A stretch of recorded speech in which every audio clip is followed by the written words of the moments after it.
ಸಾಯಿರಾಮ್. ಅಧ್ಯಾಯ 47. ಕರ್ಮಫಲ. ಶ್ರೀ ಗುರುಭ್ಯೋ ನಮಃ. ಶ್ರೀ ಸಾಯಿನಾಥರ ಮಹಿಮೆ ಅನಂತ ಹಾಗೂ ಅಪಾರವಾದದ್ದು. ಅವರನ್ನು ನಾವು ದೃಷ್ಟಿಸಿ ಒಮ್ಮೆ ನೋಡಿದರೆ ಸಾಕು, ನಮ್ಮ ಜನ್ಮ ಜನ್ಮಾಂತರ ಪಾಪಗಳು ಕರಗಿ ನಿರ್ಮೂಲವಾಗುತ್ತದೆ. ನಮ್ಮ ಮೇಲೆ ಅವರ ಕೃಪಾದೃಷ್ಟಿಯು ಬಿದ್ದರೆ ನಮ್ಮ ಕರ್ಮ ಬಂಧನವು ಬಿಡುಗಡೆಯಾಗುತ್ತದೆ. ಸಂತರು ಗಂಗೆಯಂತೆ ತಮ್ಮ ಬಳಿ ಬಂದವರ ಪಾಪಗಳನ್ನೆಲ್ಲ ತೊಳೆಯಬಲ್ಲ ಮಹಾತ್ಮರು. ಶ್ರೀಬಾಬಾ ಅವರು ಒಮ್ಮೆ ಒಂದು ಪ್ರಸಂಗವನ್ನ ಹೀಗೆ ಹೇಳಿದರು. ಒಂದು ಬೆಳಗ್ಗೆ ನದಿ ದಂಡೆಯ ಬಳಿ ಬಾಬಾ ಬಂದರು. ಅವರಿಗೆ ಆಯಾಸವಾಗಿತ್ತು. ಕೈಕಾಲು ಮುಖ ತೊಳೆದು ಸ್ನಾನ ಮಾಡಿ ಅಲ್ಲಿ ಕುಳಿತು ಚಿಲುಮೆ ಸೇದುತ್ತಿದ್ದರು. ಆಗ ಒಂದು ಕಪ್ಪೆ ವಟಗುಡುತ್ತಿರುವುದು ಕೇಳಿಸಿತು. ಒಬ್ಬ ದಾರಿಹೋಕನು ಅಲ್ಲಿಗೆ ಬಂದನು. ತನ್ನ ಮನೆಗೆ ಭೋಜನಕ್ಕೆ ಬಾಬಾ ಅವರನ್ನು ಆಮಂತ್ರಿಸಿದನು. ಪುನಃ ಕಪ್ಪೆಯ ವಟಗುಟ್ಟುವ ಶಬ್ದ ಅವರಿಗೆ ಕೇಳಿಸಿತು.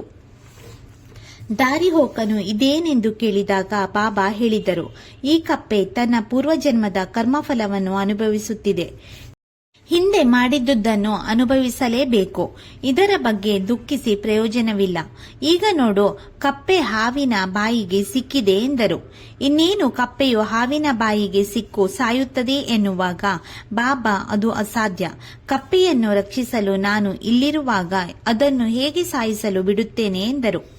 ಬಾಬಾ ಹಾವಿನ ಬಳಿಗೆ ಹೋಗಿ, ವೀರಭದ್ರಪ್ಪ, ನಿನ್ನ ಶತ್ರು ಬಸಪ್ಪ ಕಪ್ಪೆಯಾಗಿದ್ದಾನೆ, ಇನ್ನೂ ದ್ವೇಷವೇ ಎಂದರು. ಆಗ ಸರ್ಪವು ಕಪ್ಪೆಯನ್ನು ಬಿಟ್ಟು ನೀರೊಳಗೆ ಓಡಿತು. ಕಪ್ಪೆಯು ಅಲ್ಲಿಂದ ಮರೆಯಾಯಿತು. ದಾರಿಹೋಕನಿಗೆ ಆಶ್ಚರ್ಯವಾಯಿತು. ನಿಮ್ಮ ಮಾತು ಕೇಳಿದ ನಂತರ ಹಾವು ಕಪ್ಪೆಯನ್ನು ಹೀಗೆ ಬಿಟ್ಟು ಹೋಯಿತಲ್ಲ, ಏನಾಶ್ಚರ್ಯ, ಯಾರೀ ಬಸಪ್ಪ, ವೀರಭದ್ರಪ್ಪ ಎಂದು ಬಾಬಾ ಅವರನ್ನು ಕೇಳಿದನು. ಆಗ ಸಾಯಿಯವರು ಈ ಕಥೆಯನ್ನು ಆತನಿಗೆ ಹೇಳಿದರು. ನಾನು ಹಿಂದೆ ನೆಲೆಸಿದ್ದ ಊರಿನಿಂದ ಸ್ವಲ್ಪ ದೂರದಲ್ಲಿ ಒಂದು ಶಿವನ ದೇವಾಲಯವಿತ್ತು. ಅದು ಬಹಳ ಹಳೆಯದಾಗಿ ಬಿದ್ದು ಹೋಗಿತ್ತು. ಅಲ್ಲಿನ ನಿವಾಸಿಗಳು ಅದರ ಜೀರ್ಣೋದ್ಧಾರಕ್ಕಾಗಿ ಹಣ ಸಂಗ್ರಹಿಸಿದರು. ಈ ಹಣದ ಮೇಲ್ವಿಚಾರಣೆ ಒಬ್ಬ ಶ್ರೀಮಂತನದಾಗಿತ್ತು. ಅವರು ಇದರಲ್ಲಿ ಹಣ ತಿಂದು ಹಾಕಿ ಕೆಲಸವನ್ನ ಅರೆಬರೆ ಮಾಡಿದನು. ಇದಾದ ಕೆಲವು ದಿನಗಳ ನಂತರ ಆ ಶ್ರೀಮಂತರ ಪತ್ನಿಗೆ ಕನಸಾಯಿತು. ಶಿವನು, ನೀನು ಈ ದೇವಾಲಯದ ಗೋಪುರದ ಕೆಲಸಕ್ಕೆ ಕೈ ಹಾಕು, ನಿನಗಾದ ಖರ್ಚಿನ 100 ಪಟ್ಟು ಹಣ ನಾನು ನಿನಗೆ ನೀಡುತ್ತೇನೆ ಎಂದು ಹೇಳಿದಂತಾಯಿತು. ಶ್ರೀಮಂತನು ತನ್ನ ಪತ್ನಿಯಿಂದ ವಿಚಾರ ತಿಳಿದು ಇದೆಲ್ಲ ಭ್ರಮೆ ಎಂದು ಆಕೆಯ ಮಾತನ್ನು ತಿರಸ್ಕರಿಸಿದ. ಕೆಲವು ದಿನಗಳ ನಂತರ ಶಿವನು ಮತ್ತೆ ಆಕೆಯ ಸ್ವಪ್ನದಲ್ಲಿ ಕಾಣಿಸಿಕೊಂಡು, ನಿನ್ನ ಗಂಡನ ವಿಚಾರ ಬಿಡು, ನಿನ್ನ ಸ್ವಂತ ಹಣವನ್ನ ಖರ್ಚು ಮಾಡಿ ಗೋಪುರ ನಿರ್ಮಿಸು ಎಂದನು. ಆಕೆ ತನ್ನ ತವರಿನಲ್ಲಿ ಕೊಟ್ಟಿದ್ದ ಆಭರಣಗಳನ್ನು ಮಾರಬೇಕೆಂದು ನಿರ್ಧರಿಸಿದಳು. ಆಗ ಆಕೆಯ ಜಿಪುಣನಾದ ಗಂಡನು ಆ ಒಡವೆಗಳಿಗೆ ಕೇವಲ 1000 ರೂಪಾಯಿ ಬೆಲೆ ಕಟ್ಟಿ ಹಣದ ಬದಲಿಗೆ ಒಂದು ಜಮೀನನ್ನು ನೀಡುವುದಾಗಿ ಹೇಳಿದ. ಆ ಜಮೀನನ್ನು ಯಾರೋ ಮುದುಕಿ ಆತನ ಬಳಿ ಒತ್ತೆ ಇಟ್ಟಿದ್ದು ಹಾಗೂ ಬಂಜರು ಭೂಮಿಯಾಗಿತ್ತು.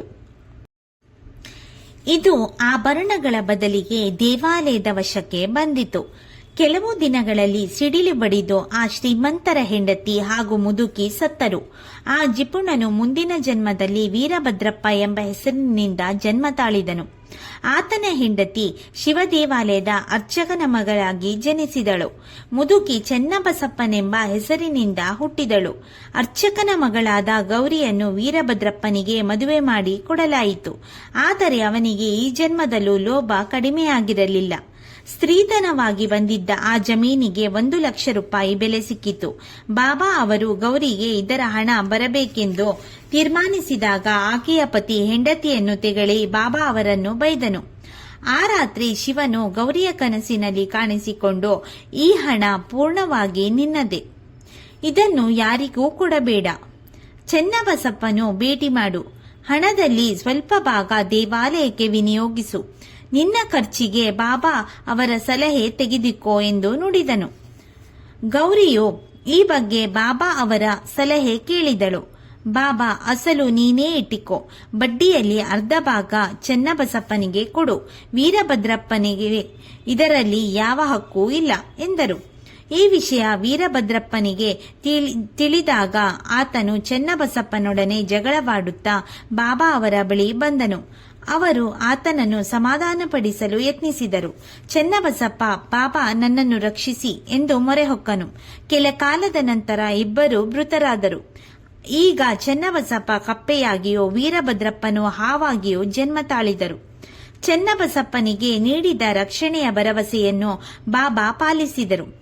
ಕರ್ಮಫಲವನ್ನು ಅನುಭವಿಸಿಯೇ ತೀರಬೇಕು ಎಂಬುದು ಈ ಕಥೆಯ ನೀತಿಯಾಗಿತ್ತೆಂಬಲ್ಲಿಗೆ ಶ್ರೀ ಸಾಯಿ ಸಚ್ಚರಿತೆಯ 47ನೇ ಅಧ್ಯಾಯವು ಸಂಪೂರ್ಣವಾಯಿತು. ಓಂ ಶ್ರೀ ಸಾಯಿನಾಥಾಯ ನಮಃ.